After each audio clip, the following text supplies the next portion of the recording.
तो लास्ट वाली क्लास में हम जो डिस्कस कर रहे थे, आप ध्यान से सुनिए, लास्ट वाली क्लास में हम जो डिस्कस कर रहे थे वो तटीय क्षेत्रों को डिस्कस कर रहे थे। और मैंने तुम्हें बताया था कि हमारे कितने राज्य हैं, 9 तटीय राज्य, ठीक है। और 9 तटीय राज्यों को मैं तुम लोगों को डिस्कस कर चुका हूँ। कौन कौन से थे? गुजरात, महाराष्ट्र, गोवा, कर्नाटक, केरल, तमिलनाडु, आंध्र प्रदेश, उड़ीसा और क्या हो जाएगा, पश्चिम बंगाल। टोटल कितने राज्य हो गए? 9 राज्य। और मैंने आप लोगों को बताया था कि इसको हम 2 पार्ट से पढ़ते हैं। इससे इधर वाला अगर मैं कहूँ तो ये क्या हो जाएगा, पूरब, और इस तरफ का क्या हो जाएगा, तो ये वाला जो पोर्शन है इसे क्या कहा जाता है, पश्चिमी घाट कहा जाता है। इसे क्या कहा जाता है, पश्चिमी घाट कहा जाता है। और इसे क्या कहा जाता है, पूर्वी घाट कहा जाता है। बिल्कुल इजी सा। तो पश्चिमी घाट को अगर हम देखें तो पश्चिमी घाट में कितने राज्य बताए थे? 5 राज्य। कौन कौन से 5 राज्य थे? गोवा, महाराष्ट्र, गुजरात, महाराष्ट्र, गोवा, कर्नाटक और केरल। और पूर्वी राज्य में अगर आ जाए तो कौन सा हो जाएगा, पूर्वी तट पर याद रखना कौन सा हो जाएगा, तमिलनाडु। ये होगा नीचे तमिलनाडु, ऊपर आंध्र प्रदेश, उड़ीसा और पश्चिम। तो इस तरह से हमने बताया। अब मैं तुम्हें कहूँ तो हमने इन्हें भी डिवाइड कर रखा अलग अलग पार्ट में। दमन द्वीप तक मैंने तुम्हें क्या बताया था, कौन सा तट बताया था, गुजरात का। कौन सा तट बताया था, गुजरात का तट। दमन द्वीप से लेकर कौन सी जगह तक, मरमा गोवा तक। एम लिख दे रहा हूँ, ये पढ़ा चुका हूँ। मरमा गोवा तक कौन सा पोर्शन हो जाएगा, बोल लिया करो, जवान नहीं भी क्या, कन्नड़ तक। कौन सा हो जाएगा, कन्नड़ तक, सॉरी कोंकण तक। कौन सा हो जाएगा, कोंकण तक। कौन सा हो जाएगा, कोंकण। और ये क्या हो जाएगा, मरमा गोवा से लेकर न्यू मैंगलोर तक का जो रीजन हो जाता है उसे क्या कहा जाता है, तो याद रखना उसे क्या कहा जाता है, कन्नड़ तट। क्या कहा जाता है, कन्नड़ तट। और उसके नीचे कन्याकुमारी तक कौन सा हो जाएगा, मालाबार तट। कौन सा हो जाएगा, मालाबार तट। और मैंने लास्ट वाली क्लास में तुम्हें कहाँ तक करा दिया है, कन्नड़ तट तक मैंने पढ़ा। शायद मैंने लास्ट पॉइंट ये बताया था कि कन्नड़ तट पर होने वाली जो बारिश होती है उसे कहा जाता है चेरी ब्लॉसम। चेरी ब्लॉसम बारिश होती है जिससे क्या होता है, जो कॉफी का जो बीज होता है वो क्या है, पकाने में काम आती है। कॉफी का जो फल होता है उसे पकाने में काम आती है। कौन सी बारिश, चेरी ब्लॉसम। यहाँ तक मैंने तुम्हें बताया। अब आता है मालाबार तट। कौन सा तट, मालाबार तट। अच्छा देखो, याद रखना केरल की जो लैंग्वेज है वो कैसी है, तो याद रखना केरल की लैंग्वेज है मलयालम, इसलिए इससे मिलता जुलते से याद रखना मालाबार। तो ये क्या हो जाएगी, यहाँ केरल की लैंग्वेज मलयालम, और यहाँ की जो अगर तुम देखोगे तो ये क्या हो जाएगा, क्लियर नहीं बात। यहाँ तक अगर किसी को कोई दिक्कत है और तुमसे पूछा जाए मालाबार एक्सरसाइज किन किन देशों के मध्य होती है, तो याद रखना जो मालाबार है वो क्वाड्स देशों की एक्सरसाइज है। क्वाड्स का मतलब होता है 4 देशों की एक्सरसाइज। कभी बार पूछ लेता है मालाबार जो एक्सरसाइज है वो किन किन देशों की है, 4 देशों। और इसमें पहला देश कौन सा आता है, मान लो इंडिया, ये है यूएसए, और फिर अगला क्या हो जाएगा, जापान, और उसके बाद क्या होगा, ऑस्ट्रेलिया। ठीक है, याद रखना कौन सा, ऑस्ट्रेलिया। एक बार क्वेश्चन पूछा गया कि मालाबार युद्धाभ्यास में शामिल होने वाला सबसे नवीनतम देश कौन सा है, तो वो याद रखना कौन सा हो जाएगा, ऑस्ट्रेलिया। ठीक है, मालाबार एक्सरसाइज इस बार कहाँ पर हुई है, पहले होने वाली कहाँ पर थी मीटिंग, क्वाड्स की मीटिंग कहाँ पर होने वाली थी, ऑस्ट्रेलिया में, पर हुई कहाँ पर है, जापान। और इस बार मालाबार युद्धाभ्यास भी कहाँ पर हुआ है, जापान में हुआ। दोनों पॉइंट्सों को याद रखना। मालाबार जो तट है, अब मैंने तुम्हें क्या बताया कि कहाँ से लेकर कहाँ तक है, तो याद रखना मालाबार जो तट वो कहाँ से कहाँ तक देखने के लिए मिलता है, तो कौन सी जगह बताया थी, न्यू मैंगलोर। कौन सी जगह है, न्यू मैंगलोर से कहाँ तक देखने के लिए मिलता है, कन्याकुमारी। कौन सी जगह है, कन्याकुमारी। न्यू मैंगलोर से कौन सी जगह हो जाएगी, कन्याकुमारी। ठीक है, और इसका अधिकतर जो विस्तार है वो कौन से राज्य में हो जाएगा, केरल।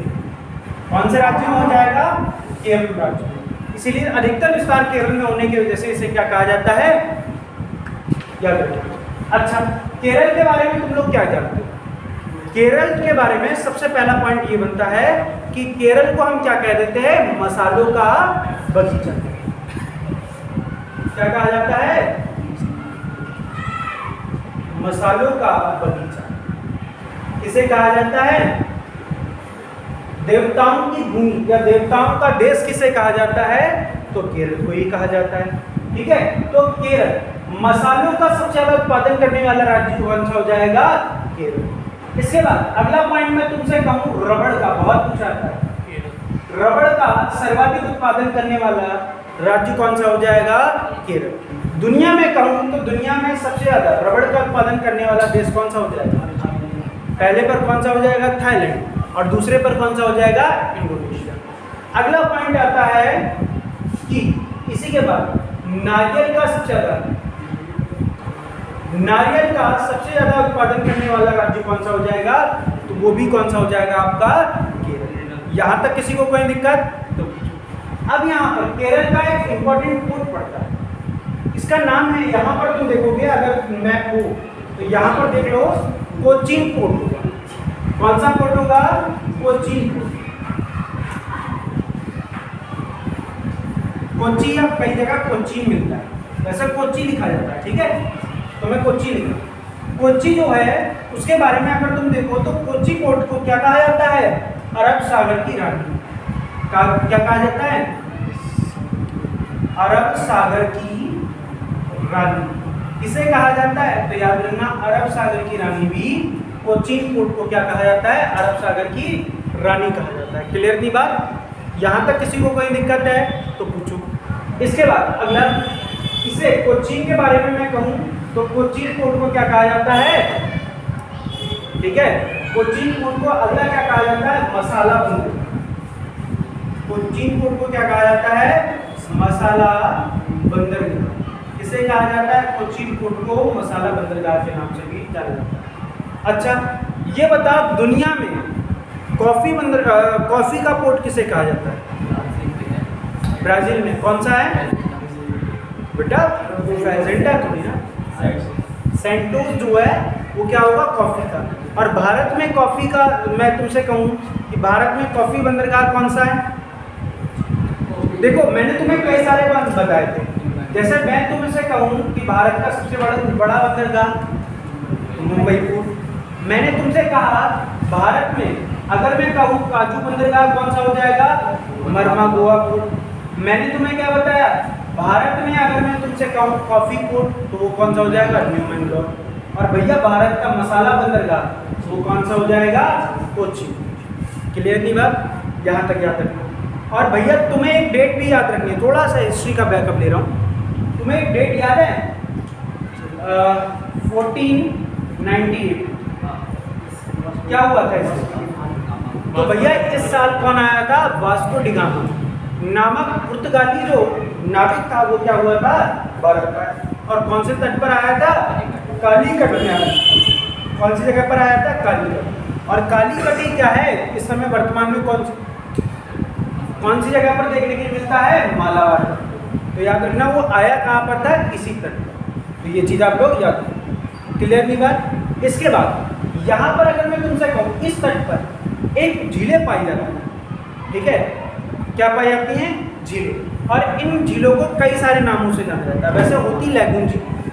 अब ये झीलें बनती कैसे? जैसे ये है लैगून, इन्हें क्या कहते हैं? लैगून। या अगर मैं कहूँ लैगून झील तो लैगून झील के बारे में पता है क्या कहा जाता है? जैसे मान लो ये कभी यहाँ पर क्या था? ये अंदर के लिए धसा हुआ ऐसे। कान मत समझ लेना इसे, ठीक है, मैं समझाने के लिए बना है। ये क्या है? उठा हुआ है। समुद्र का गुण क्या होता है? समुद्र का ये थोड़ा सा ऊपर उठा हुआ है इसके कंपैरिजन में। ठीक है, ये क्या है? इस तरफ से समुद्र। ठीक है, अब समुद्र में दो चीजें होती हैं, एक होता है ज्वार और एक होता है भाटा। समुद्र का पानी उठा और समुद्र का पानी क्या हो गया? इसके अंदर एंटर कर गया। क्या हो गया? इसके अंदर समुद्र का पानी चला गया। और समुद्र का जब पानी पहुंचेगा तो अपने साथ क्या लेकर आएगा?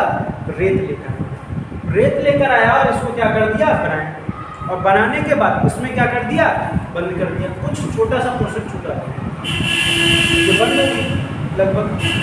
तो इससे जो ये झील बनती है समुद्र के किनारे जो झीलें बनती हैं उन्हें क्या कहा जाता है, लैगून झील। और मैंने तुम्हें बताया था भारत की, अभी जस्ट पढ़ा है, भारत की सबसे बड़ी लैगून झील कौन सी बताई थी, चिल्का झील। तो ऐसे ही वो बनी। तो ये झीलें होती हैं, यहाँ पर इन्हें क्या कहा जाता है, ठीक है, ये चीज याद रखना। और यहाँ पर जो केरल की जो बहुत फेमस झीलें पूछी जाती हैं, कौन कौन सी झीलें आती हैं, तो भाई साहब केरल की झीलों के नाम लिखो। पहला नाम लिखो अष्टमुडी झील। कौन सी झील हो जाएगी, अष्टमुडी झील, मुडी झील। कौन सी हो जाएगी, अष्टमुडी झील। और इसके बाद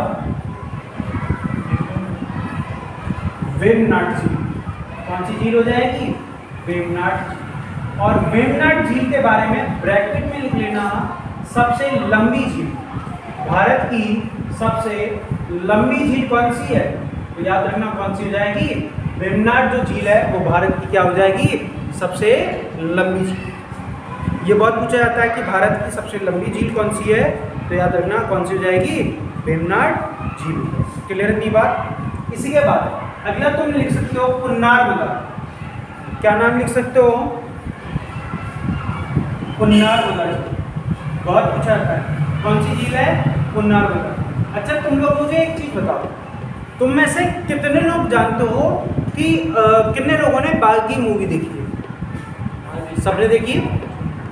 बागी मूवी का एक सीन तुम्हें याद होगा, जब विलन की स्टार्टिंग में एंट्री दिखाई जाती है तो विलन जो होता है वो बोट रेस कर रहा होता है, ठीक है। बोट रेस कहाँ की फेमस है, तो यहीं की फेमस है। और पुन्नारमदा झील है जो है उसमें हर साल एक दौड़ होती है, उसे कहा जाता है नेहरू नौका दौड़। किस दौड़ का आयोजन किया जाता है, नेहरू नौका दौड़ का आयोजन। इसलिए कहा जाता है कि भाई साहब नेहरू जो ट्रॉफी है उसका संबंध दो जगह देखने के लिए मिलेगा। एक तो क्या हो जाएगा, हॉकी, और दूसरा कौन सा हो जाएगा, ठीक है, याद रखना ये नौका दौड़ से संबंधित ट्रॉफी है। तो अब जब भी जैसे तुमसे पूछ रहे नेहरू ट्रॉफी का संबंध किससे है, तो पहले तो तुम्हें सीधे सीधे आंसर लगाना है, जब तक ना पूछे स्पेसिफिक कि नेहरू नौका ट्रॉफी का संबंध किससे है, तो वो तो तुम सीधे सीधे क्या कर दोगे, तो भाई नौका दौड़ से।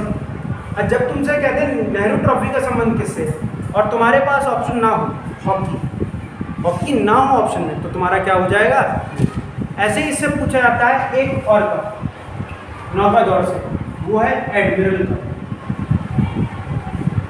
एडमिरल का अगर तुम्हें पता है कि इंडियन नेवल की सबसे बड़ी पोस्ट कौन सी है, एडमिरल, ठीक है। अभी वर्तमान में इंडियन नेवी के एडमिरल कौन है, R Hari Kumar Indian navy के क्या है इस समय, एडमिरल है। तो वो क्या हो जाएंगे, आर हरि कुमार इस समय हो जाएंगे। तो एडमिरल का समझ सकते हो कि ये किससे हो जाएगी, अपने आप नौका दौड़ से क्या हो जाएगी, संबंधित हो जाएगी। क्लियर नहीं बात। अगला इंपॉर्टेंट बारिश, यहाँ की जो बारिश है वो भी इंपॉर्टेंट पॉइंट बनाती है। अब तुमसे पूछा जाए कि मैंने तुम्हें बताया था कि इस तरफ है अरब सागर, कौन सा है, अरब सागर। अरब सागर से उठने वाला मानसून क्या करता है, ऊपर की ओर ट्रैवल करता है, और हिंद महासागर से उठने वाला ये सब ऐसे ये आगे की तरफ बढ़ेगा नहीं बढ़ेगा। तो भैया सबसे बताओ निचला एरिया कौन सा है, मालाबार तट है, मालाबार तट है नहीं है। तो भारत में सबसे पहले वर्षा कहाँ पर होगी, मालाबार तट। तो याद रखना भारत में सबसे पहले जो वर्षा होती है वो कौन से तट पर होती है, मालाबार तट पर। लिख लो, भारत में सबसे पहले वर्षा कहाँ पर होती है, मालाबार तट पर होती है। और भैया इस भारत में पूछ लेगा, भारत में जो बारिश होती है वो कौन से मानसून से होती है, दक्षिण पश्चिम मानसून। कौन सा मानसून आएगा, दक्षिण पश्चिम मानसून से भारत में क्या होती है, वर्षा होती है। ये होती है, ठीक है। तो ये वाला पॉइंट याद है। देखो मैंने तुम्हें क्या बताया मालाबार तट के बारे में, कि मालाबार तट का विस्तार न्यू इंग्लैंड से लेकर कहाँ तक है, कन्याकुमारी। इसका अधिकतर विस्तार किस राज्य में है, केरल राज्य में। और केरल को क्या कहा जाता है, मसालों का बगीचा कहा जाता है। सबसे ज़्यादा रबड़ का उत्पादन भी कौन करता है? केरल करता है। इसके बाद अगर मैं तुमसे कहूँ यहाँ पर क्या होता है? नारियल। सबसे ज़्यादा कौन सा होता है? नारियल का उत्पादन करा जाता है। इसके बाद यहाँ पर जो बंदरगाह है वो कौन सा है? कोचीन बंदरगाह। और कोचीन बंदरगाह को क्या कहा जाता है? क्वीन ऑफ अरेबियन सी के नाम से भी इसे जाना जाता है। और मसाला बंदरगाह, मसाला बंदरगाह के नाम से भी इसे क्या है? जाना जाता है। बताया था नहीं बताया था? यहाँ की जो प्रमुख झीलें हैं वो कौन सी हो गई? अष्टमुडी, वेम्बनाड और पुन्नाकुटा। ठीक है। और इसमें तुमसे क्वेश्चन पूछा जा सकता है भारत की सबसे लंबी झील कौन सी हो जाएगी? तो याद रखना कौन सी हो जाएगी? अष्टमुडी। ठीक है, वेम्बनाड झील। क्लियर नहीं बात? इसके बाद अगला पॉइंट अगर मैं तुमसे कहूँ कि यहाँ पर जो बारिश होती है वो कौन से तट से होती है? तो याद रखना दक्षिण पश्चिम मानसून से। और भारत में अगर मैं तुमसे कहूँ सबसे पहले भारत में सबसे पहले जो वर्षा होती है वो कौन से तट पर होती है? मालाबार तट पर होती है। और कौन से मानसून से हो जाएगी? दक्षिण पश्चिम मानसून से हो जाएगी। क्लियर नहीं बात? यहाँ तक अगर किसी को सिंगल डाउट हो तो यहाँ तक, ठीक है। और भैया यहाँ की नदियाँ तो अलग ही, और यहाँ की सबसे मोस्ट इंपॉर्टेंट नदी पूछ देता है पेरियार नदी। कौन सी नदी पूछता है? पेरियार। कौन सी नदी पूछेगा? पेरियार। पेरियार नदी भी किस तरफ गिरती है भाई साहब? कुछ इंपॉर्टेंट नदियों के नाम जैसे जो अरब सागर में गिरती है। पहली नर्मदा बताई थी, दूसरी ताप्ती, ठीक है। और ऊपर वाली तो है, ठीक है। और तुम लोगों को पता है नर्मदा हो गई, ताप्ती हो गई, साबरमती हो गई, मांडवी हो गई, और तुम्हारी ये सारी हो गई। और नीचे सबसे इंपॉर्टेंट झील जो आती है वो कौन सी आती है? कौन सी आ जाएगी? पेरियार झील, और सॉरी पेरियार नदी। और ये एक झील और याद करना कि भैया केरल में ही कौन सी झील है? पेरियार झील। ये भी याद है, पेरियार कौन सी हो जाएगी? पेरियार। कहाँ पर है? तो केरल। और पेरियार यहाँ पर एक बांध भी बहुत पूछा जाता है कि पेरियार नदी पर एक बांध बना है मुल्ला पेरियार। बहुत ज़्यादा पूछा जाने वाला है कि मुल्ला पेरियार बांध कौन सी नदी पर है?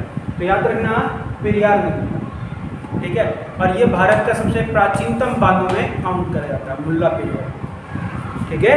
क्लियर थी बात? यहाँ तक किसी को कोई डाउट? और भैया तुम्हें केरल के बारे में बाकी तो सब तुम्हें पता ही है।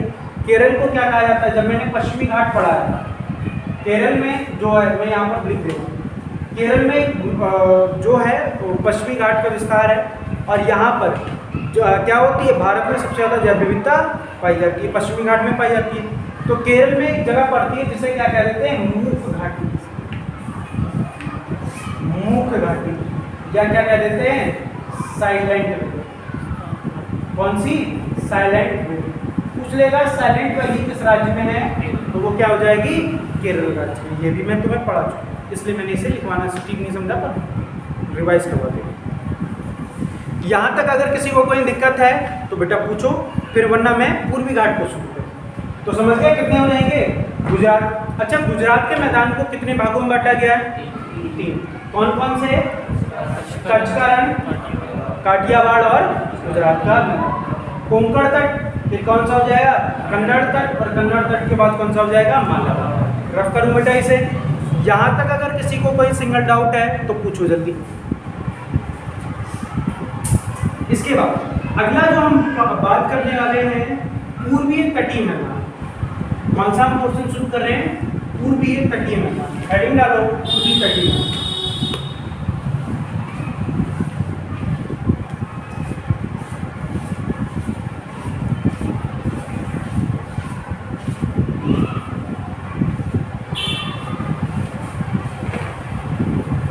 सिर्फ यहाँ पर एक चीज ऐड कर लेंगे,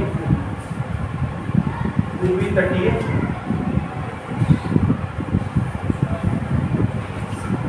अध्ययन।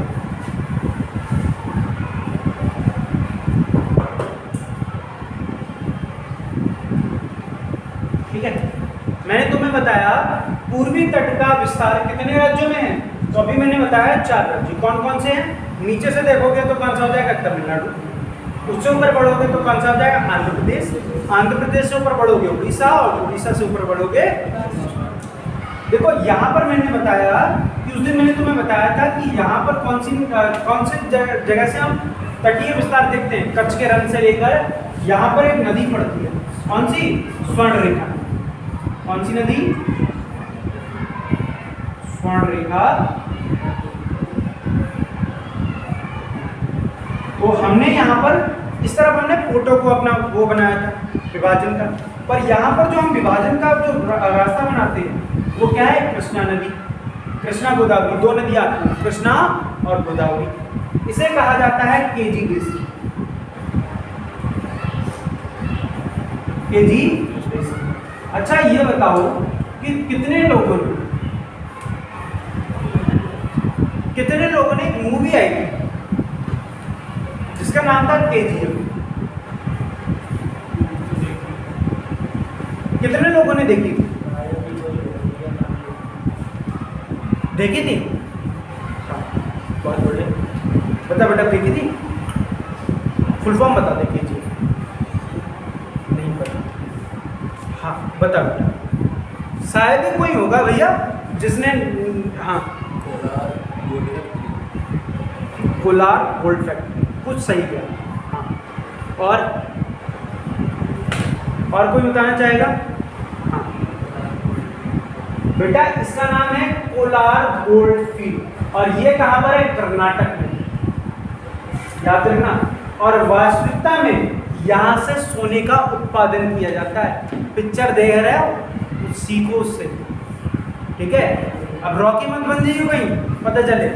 केजीएफ, केजीएफ का मतलब होता है कोलार गोल्ड फील्ड। यहाँ से क्या करा जाता है? सोने का उत्पादन किया जाता है।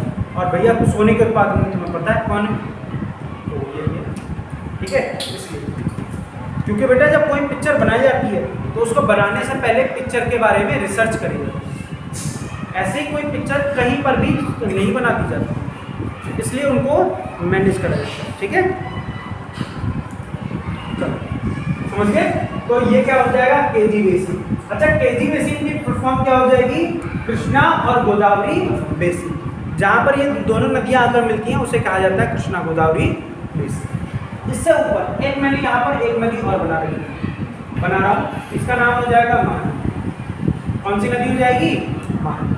तो कितनी नदियाँ बता दी? तो याद रखना, 1 2 3। कितने पार्ट बन गए हमारे? 3 नदियाँ बताइए मेनली। ये तो एक ही मानना इसे, कहीं ये मत कहते ना भैया 4 कृष्णा गोदावरी अलग अलग। ये एक हो गई, ये बन। क्लियर की बात? तो इनको हम मेनली कितने तट में बांटते हैं? पूर्वी तट को 3 भागों में, पर छोटे छोटे बांट दोगे तो वो बात एक अलग है, गंगा तट और ये तट, ठीक है? तो सबसे पहला पूछा जाता है कन्याकुमारी। इससे इधर तो मालाबार हो गया।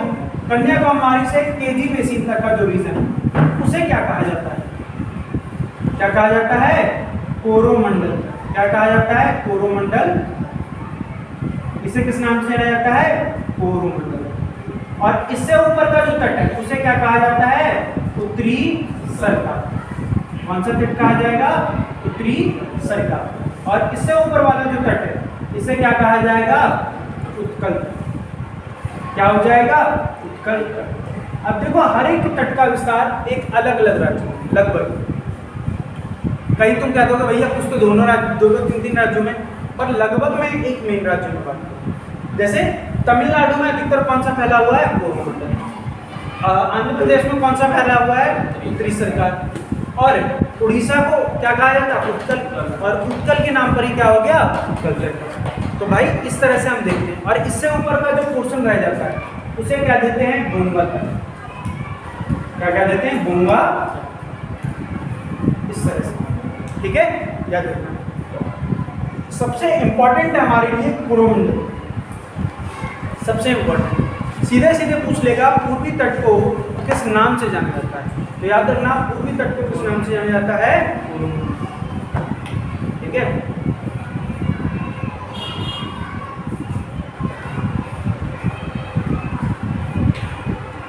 पूर्वी तट को किस नाम से जाना जाता है?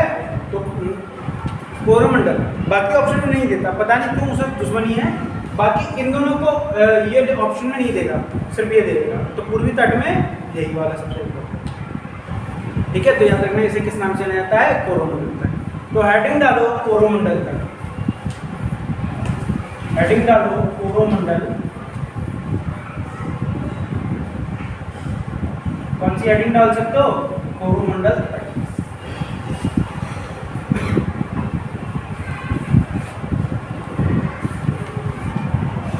शुरू करूं? तो बेटा तुम सीधे सीधे कह सकते हो इसका विस्तार कहां से कहां तक हो जाएगा, तो लिख लो कन्याकुमारी से। क्या है? केजी बेसिन, या अगला मैं क्या दूं? कृष्णा नदी तक। कई सारी किताबें थी कृष्णा नदी, तो भैया मैं वो भी लिख दूं, क्योंकि के का मतलब खुद ही कृष्णा, जी का मतलब होता हो गया गोदावरी। अगर तुम मैप में देखोगे तो कृष्णा और गोदावरी स्टार्टिंग में अलग अलग जगह से निकलती है। एक भैया ब्रह्मगिरी की पहाड़ी से निकल रही है और दूसरी कहाँ से निकल रही है? महाबलेश्वर से। ठीक है, सॉरी त्र्यंबकेश्वर की पहाड़ी से। गोदावरी जो नदी निकलती है वो त्र्यंबकेश्वर की पहाड़ी से, वो वहाँ से निकलती है। और ये दोनों अलग अलग जगह से निकली हैं, पर एक टाइम पे आकर क्या हो जाती हैं? समांतर चलती हैं। ठीक है, उसके बाद ये क्या होती है? मिलती हुई हमें दिखाई देती है, तो ये क्या हो जाएगा? कृष्णा। क्लियर थी बात? यहाँ तक किसी को कोई दिक्कत?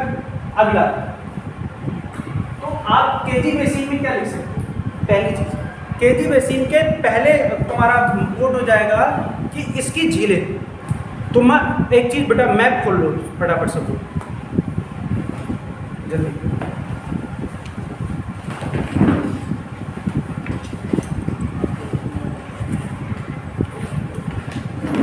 और किसी के में अगर दक्षिण भारत का मैप दिख रहा हो तो वो खोल लो। ठीक है, अब देखो मैं पहले तुम्हें बता रहा हूँ झीलें। मैप में यहाँ पर देखना, मैप में यहाँ पर तुम्हें दिख रही होगी चिल्का झील, दिख रही नहीं दिख रही? लैगून झील दिख रही होगी, चिल्का झील मैप में। ये हो गई चिल्का झील। इससे आगे बढ़ोगे तो यहाँ पर तुम्हें एक दिख रही होगी, कौन सी झील? कोल्लेरू झील दिख रही है यहाँ पर? नहीं दिख रही है, कौन सी हो जाएगी? कोल्लेरू झील। और कोल्लेरू झील के बाद यहाँ पर कौन सी एक हो जाएगी? आप याद रखना, कोल्लेरू झील के बाद यहाँ पर आपको देखने के लिए मिलेगी पुलिकट झील। नीचे दिख रही है नहीं दिख रही है? तो यहाँ की जो प्रमुख झीलें हैं वो कौन सी हो जाएगी? इसमें देखने के लिए मिलता है। तो इस तट की लिख लो, इस तट की प्रमुख झीलें कौन कौन सी? चिल्का तो कहाँ चलेगी? अब देखो तुम्हारा दिमाग होना चाहिए, चिल्का कौन से राज्य में है? उड़ीसा। और उड़ीसा कहाँ आता है? तो उत्कल तट पर कौन सा हो जाएगा? तो चिल्का झील कौन से तट पर हो जाएगी? उत्कल तट पर। अब यहाँ पर मैं बात करूँ झील के बारे में, तो कौन कौन सी झील हो जाएगी? पहली लिखो पुलिकट, पहली झील लिख लेना पुलिकट। और दूसरी झील कौन सी लिख सकते हो? दूसरी झील लिख सकते हो कोल्लेरू झील। और बेटा अब आ जाओ मैप में कोल्लेरू झील। कोल्लेरू झील दिख रही है? कोल्लेरू झील दो नदियों के बीच में दिख रही है नहीं दिख रही? एक तरफ चल रही है कृष्णा और दूसरी तरफ चल रही है गोदावरी। चल रही है नहीं चल रही है? तो भैया ये क्या है?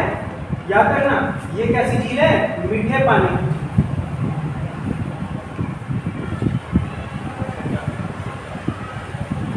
मीठे पानी की कौन सी जाएगी? कृष्णा और गोदावरी। अच्छा कहीं एक जगह लिख लेना झील के बारे में। अभी मैंने 2-3 झीलें तुम्हें उसमें बताई केरल में, तो भैया एक झील और नाम लिख लेना, लोनार झील। महाराष्ट्र में मैं बताना भूल गया। ठीक है, लोनार झील। कौन सी झील लिख सकते हो? लोनार झील। लोनार झील कहाँ पर है? महाराष्ट्र में। कौन सी जगह पर है? महाराष्ट्र में। और क्वेश्चन पूछा जाता है ऐसी झील जिसका निर्माण उल्का पिंड से हुआ है, तो वो कौन सी हो जाएगी? लोनार झील। ये महाराष्ट्र के वोढाना जिले में, ठीक है, वोढाना डिस्ट्रिक्ट। ठीक है, तो ये चीज आपसे पूछ लेता। अगली चीज कोल्लेरू झील। कोल्लेरू झील कौन कौन से राज्य में है? आंध्र प्रदेश और उड़ीसा में। कोल्लेरू झील कहाँ पर है? आंध्र प्रदेश और कौन से में हो जाएगा? उड़ीसा में। पुलिकट जो झील है वो किन दो राज्यों में? आंध्र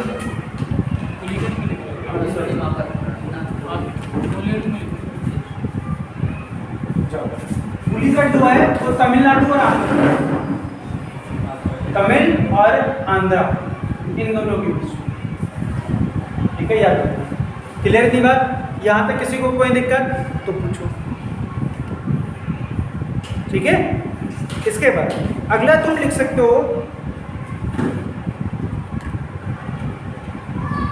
जो पुलिकट झील दिख रही है मैप में, देखो जरा यहाँ पर दिख रही है पुलिकट ऐसे दिख रही है, उसी के पास में अगर तुम्हें मैप में दिख रहा हो, इसमें नहीं दिख रहा, पुलिकट झील, पुलिकट झील के सामने मान लो ये कोई ऐसे की झील होती है। ठीक है, ये झील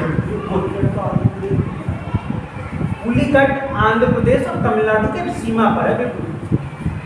ठीक है, तो मान लो ये झील है, या मैं ऐसे मान लूँ। ठीक है, ये कोई क्या है? झील है। और पुलिकट झील के सामने ही एक द्वीप, और उस द्वीप का कोई मुझे नाम बता सकता है? तो इन दो द्वीपों का नाम याद रखना। श्रीहरिकोटा,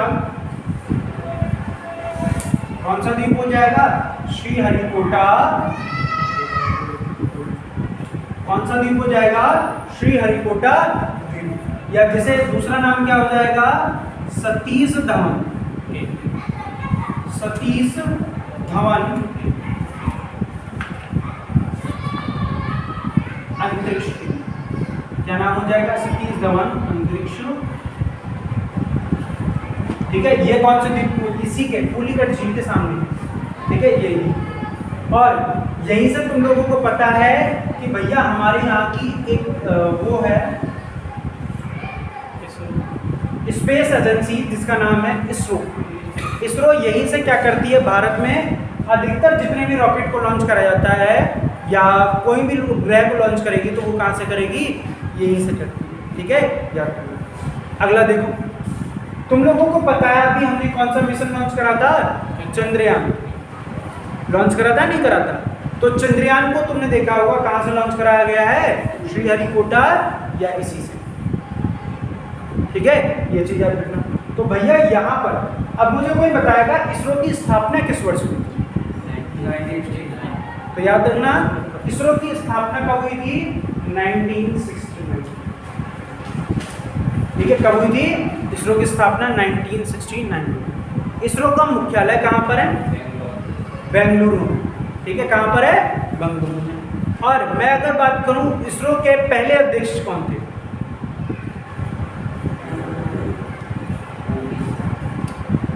होमी जहांगीर भाभा, ये विक्रम साराभाई।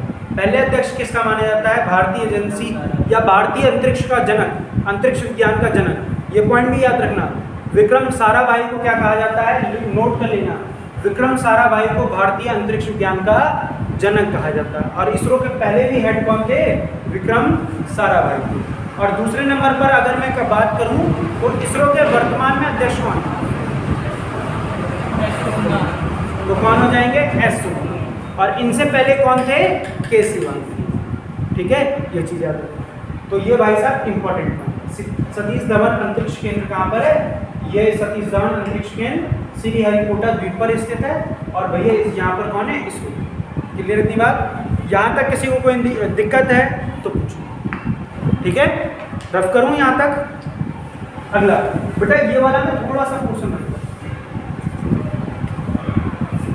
अब देखो, भारत में अगर तुमसे पूछे कि भारत में कुल कितने मेजर पोर्ट हैं, तो याद रखना 14 मेजर पोर्ट है। मेजर पोर्ट का मतलब बड़े पोर्ट कितने हैं? 14। और छोटे पोर्ट कितने हैं?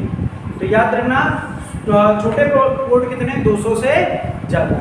पर यहाँ पर अगर मैं तुमसे बात करूँ तो तुमसे एक बात पूछा गया है क्वेश्चन कि भारत में सबसे ज़्यादा जो बंदरगाह हैं वो किस राज्य में स्थित है? तो याद रखना 3 जो पोर्ट हैं वो किस राज्य में स्थित है? तमिलनाडु। कौन कौन से? पहला लिख सकते हो चेन्नई। चेन्नई पोर्ट। दूसरा कौन सा लिख सकते हो यहाँ पर, तूतीकोरिन, तूतीकोरिन।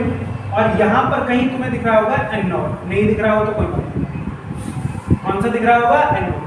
ठीक है, तो 3 पोर्ट आपको लगातार देखने के लिए मिलते हैं किस राज्य में, ये तीनों के तीनों कौन से राज्य में हैं, तमिलनाडु। कौन से राज्य में देखने के लिए मिलते हैं, तमिलनाडु राज्य में देखने के लिए। बहुत पूछा जाता है कि ऐसा बंदरगाह जो जिसका विस्तार 3 राज्यों में है, याद रखना। क्लियर थी बात, यहाँ तक किसी को कोई दिक्कत तो पूछो। और इसके बाद यहाँ पर अगर तुम देखो,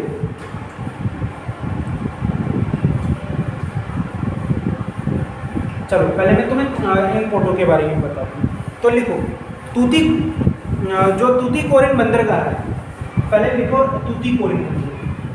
तूतीकोरिन बंदरगाह को अगर तुम मैप में देखोगे तो तूतीकोरिन बंदरगाह बिल्कुल यहाँ पर देखने के लिए मिलेगा। देखो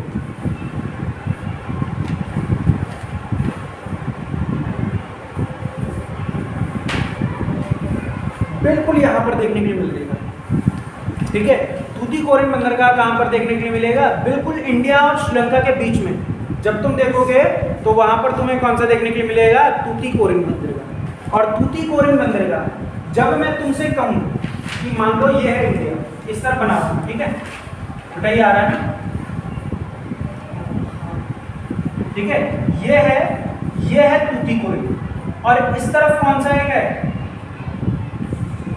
ठीक है, एक देश है जिसका नाम है, ठीक है, पूर्व का मोती या हिंद महासागर का मोती कहा जाता है श्रीलंका को। और यहीं पर एक भाई साहब एक पुल जिसे हम कह देते हैं एडम ब्रिज या आदम ब्रिज या राम सेतु ब्रिज, जो भी कहना चाहो वो आपकी मर्जी, ठीक है, वो देखने के लिए मिलता है। उसी के पास में आपको एक पोर्ट देखने के लिए मिलता है, कौन सा, तूतीकोरिन बंदरगाह। और तूतीकोरिन बंदरगाह कौन सी खाड़ी में है, इस खाड़ी को क्या कहा जाता है, मन्नार की खाड़ी। क्या कहा जाता है, मन्नार की खाड़ी, मन्नार की खाड़ी। तो पूछा जाता है तूतीकोरिन बंदरगाह कहाँ पर है, तमिलनाडु राज्य में। किस जगह पर स्थित है, मन्नार की खाड़ी में स्थित। कौन सी जगह पर है, मन्नार की खाड़ी में स्थित है। और अगला पॉइंट क्या बन सकता है कि तूतीकोरिन बंदरगाह को क्या कहा जाता है, भारत का मोती बंदरगाह भी कहा जाता है। क्या कहा जाता है, भारत का मोती बंदरगाह। लिख लो, तूतीकोरिन बंदरगाह को क्या कहा जाता है, भारत का मोती बंदरगाह।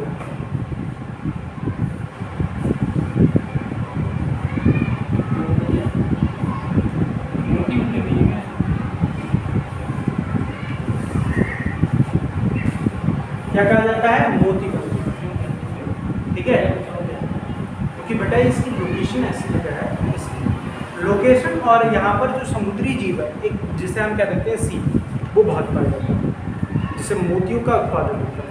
आर्टिफिशियली नहीं, वैसे ही। ठीक है, आर्टिफिशियली तो कोई भी फैक्ट्री बना सकती है, पर वास्तविक मोती जो होता है, अगर तुमने मोतियों की वास्तविक मोतियों की माला देख रखी तो बेटा वो माला जो होती है वो बहुत ज़्यादा महंगी होती है। ठीक है, एक तुम ले आओ वो 10 रुपये की 20 रुपये की मिल जाएगी, और एक अगर तुम वास्तविक लेकर आओगे जो प्योर मोती, बेटा वो माला तुम्हें बहुत ज़्यादा महंगी। सीप से निकलते हैं ना, इसलिए समुद्र में जाओ उन चीज़ों को निकालो, उसमें टाइम लगता है। ठीक है, तो याद रखो। अच्छा, यहीं पर अब यहाँ पर तुमने मैंने एक पॉइंट लिखा है, मन्नार की खाड़ी। मन्नार की खाड़ी में ये वो भी है, मन्नार की खाड़ी वन्यजीव अभ्यारण्य भी है। और यहाँ पर मुझे कोई बताएगा कि यहाँ पर किसका संरक्षण किया जाता है, तो भारत में एक बार क्वेश्चन पूछा गया डुगोंग संरक्षण के लिए। डुगोंग और डुगोंग क्या होता है, समुद्री वर। समुद्री वर डुगोंग संरक्षण केंद्र कहाँ पर खोला गया है, तो याद रखना मन्नार की खाड़ी। क्या खोला गया है, डुगोंग संरक्षण केंद्र खोला गया। क्लियर रखनी बात, यहाँ तक अगर किसी को कोई दिक्कत है तो पूछो। इसके बाद चेन्नई पोर्ट के बारे में लिख सकते हो, पूर्वी तट का सबसे बड़ा बंदरगाह। पूर्वी तट का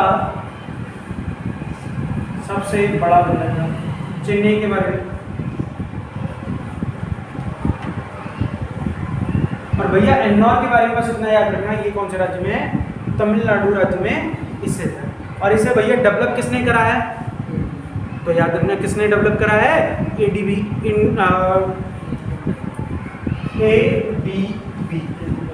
एशियन डेवलपमेंट बैंक। और एशियन डेवलपमेंट बैंक का मुख्यालय कहाँ पर है? मनीला, फिलीपींस में। इसका क्या है? क्लियर की बात? चलो अब मैं मिटाऊं, आगे बढ़ूं। ठीक है, अगला पॉइंट बेटा तुम लिख सकते हो कि यहाँ पर मन्नार की खाड़ी, यहीं पर मैंने तुम्हें स्ट्रेट बताई थी या जल संधि बताई थी, जिसे हम क्या कह देते हैं? पाक जल संधि। तो तुम लोग याद रखना पाक जल संधि। पाक जल संधि किन किन के मध्य है? तो याद रखना भारत और श्रीलंका। भाई साहब बिरला मत बन जाना पाकिस्तान, पाक मतलब होता है पाकिस्तान। ठीक है, तो वो कंफ्यूज मत हो जाना। ये क्या है? पाक जल संधि किन किन देशों के मध्य है? भारत और श्रीलंका। ये चीज क्लियर नहीं बात? और भैया यहीं पर एक द्वीप पाया जाता है।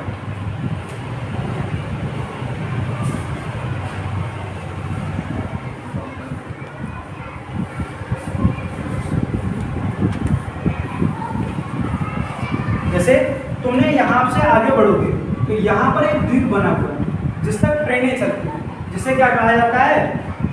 पंबन द्वीप। कौन सा द्वीप? पंबन। पंबन। और यहीं पर कौन सा है जगह है? रामेश्वरम। कौन सी जगह है? रामेश्वरम। ठीक है, और रामेश्वरम की पौराणिकता के बारे में आप जानते हो। रामेश्वरम टेम्पल का निर्माण भगवान श्री राम ने खुद किया। ठीक है, और दोनों ने अलग अलग डेफिनेशन। भगवान राम ने कहा है राम के ईश्वर जो, मतलब अर्थात भगवान शिव के लिए कहा है। और शिव ने इसको डिफाइन करा है। शिव पुराणों को जब पढ़ोगे तो उसमें शायद ऐसा कुछ लिखा है, मैंने जितना मैं जानता हूँ, मैं कंफर्म नहीं हूँ पर मैं पहले बता।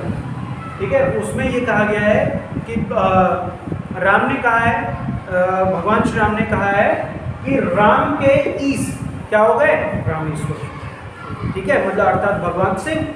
और अगर मैं कहूँ भगवान शिव ने क्या कहा है? दोनों एक दूसरे के आराध्य। तो भगवान शिव ने कहा है कि राम है जिसके ईश्वर, अर्थात भगवान शिव। ठीक है, उनने दोनों का मतलब एक दूसरे को, अब बड़े ये वो वाली बात हो गई ना, कौन बड़ा? तो बड़े को प्रेजेंट करने के लिए भगवान शिव के आराध्य कौन बताए गए? राम बताए गए। और राम के आराध्य किसे बताया दिया गया? शिव को बताया गया। इस तरह से करते बात। ठीक है, तो याद रखना पंबन भी यहाँ पर देखने को मिलता है। एक वो सीन देखा हुआ, दोनों ट्रेन बीच समुद्र में से चल रही है, वो बेटा यहाँ से जाते हैं रामेश्वरम के लिए, तब वो। ठीक है, याद रखिए। क्लियर की बात? अब आता है भैया यहाँ पर बारिश। अब देखो भैया बारिश इधर से गई है, यही तो बताया था, इधर से गई है और इधर हो गई वो। और मैंने तुम्हें बताया था ये वाला क्या हो जाएगा? जहाँ पर ज़्यादा बारिश होती है उसे कहा जाता है अतिवृष्टि। और भैया इसके पीछे का जो पहाड़ के पीछे का जो पोर्शन हो जाएगा उसे क्या कह देंगे? अल्पवृष्टि। ठीक है, जहाँ पर कम बारिश होती है उसे क्या कह देंगे? अल्पवृष्टि। उसे क्या कह देते हैं? अल्पवृष्टि कह देते हैं। कह देते हैं नहीं कह देते? तो भैया यहाँ पर तमिलनाडु में फिर तो बारिश होनी नहीं चाहिए। यहाँ पर पता है बारिश कब होती है? जब मानसून क्या हो जाता है? पूरा गुजर जाता है। मतलब यहाँ से जब बारिश चली गई कोई बात नहीं, यहाँ से ऐसे होते हुए उधर। पर तमिलनाडु में जो बारिश होती है वो कैसे होती है? लौटते हुए मानसून से बारिश होती है। देखो तमिलनाडु राज्य में या कोरोमंडल तट में शीतकालीन मानसून या उत्तर पूर्वी मानसून,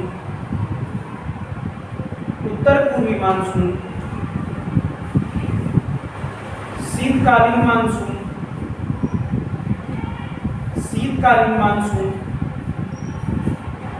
उत्तर पूर्वी मानसून, शीतकालीन मानसून, और इसके बाद अगला, ठीक है, लौटते हुए मानसून।